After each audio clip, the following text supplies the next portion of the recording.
Hey, so I've been divorced for like 6 years now, and I've gone back and forth about the marriage, what I did, what she did, um, trying to understand circumstances, thinking the bad shit that she did to me, like cheat on me all the time, wasn't really her, is because she was fucked up. But recently, I mean, just tonight, God just felt like He just sat me down. He's like, she's not a good person. Let it go. I don't want to go into detail about all the shit she did, but the one I hated the most is we would get in fights and she would say, I never wanted to have these stupid fucking kids. And after we were divorced, we were going back and forth and fighting like that. And I said, hey, do you remember when you said, I don't even want these stupid fucking kids? Well, that text was done on old phone, and my baby Charlie found it, and he was just crying, and I felt so bad. He read that.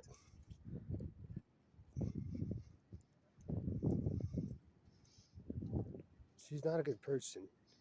She's a good actor. She loves to get stuff from people. She told me she used to date kind of ugly guys because they'd worship her. Hell, when we first got married, she said she wanted to be a full stay-at-home wife full time. I'm like, what the fuck? I need a full time wife. I ain't got no kids. What are you talking about? But she would just drink all night, sleep all day, and then didn't she to have dinner when I got home, and that was basically what she wanted to do for the rest of her life, I guess. But she got so pissed over the years because I'm not money driven, and she didn't feel that I ever made enough money to deserve her. She used to be like, "I don't feel taken care of. I don't feel taken care of." My gosh! And people used to say, "Oh man, the way she looks at you." Yeah, it's because she loved what she got from me. She loved what she thought she molded me into. But it's all bullshit. But the reason I fell for it is because I grew up in a home where everybody excused bad behavior in my dad. And then that's like in every family, they'll be like, oh, that's just dad. That's just how he is. No, fuck that shit. Look, and they'll say nobody's perfect, which is stupid because I haven't heard one goddamn person say they're perfect.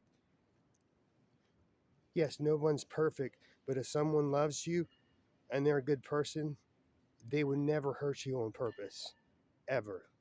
And I've known like people for years and years and years and years, and they've never done me any wrong. So don't tell me that no one's perfect. Everyone makes mistakes. No, that's just who you are.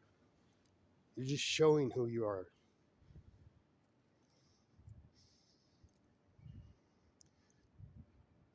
It kind of feels good. Dude, I've cried for that woman so much over the years, but I was in love with an illusion.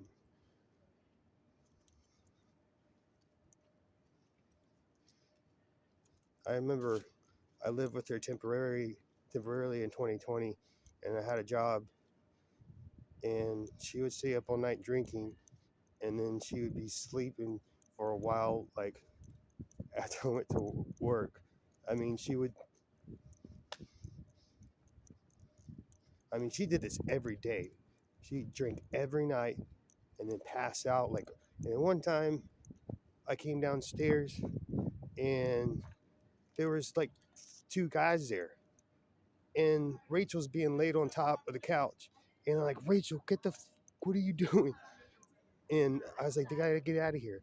But instead, they locked themselves in the bedroom, and I'm like, oh fuck. So I took my kids and uh, got them out of there, took them to McDonald's, and I called Rachel, and I was like, dude, they need to leave.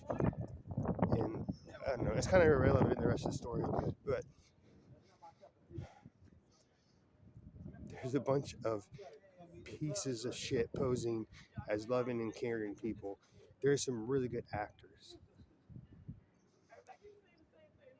Just be careful.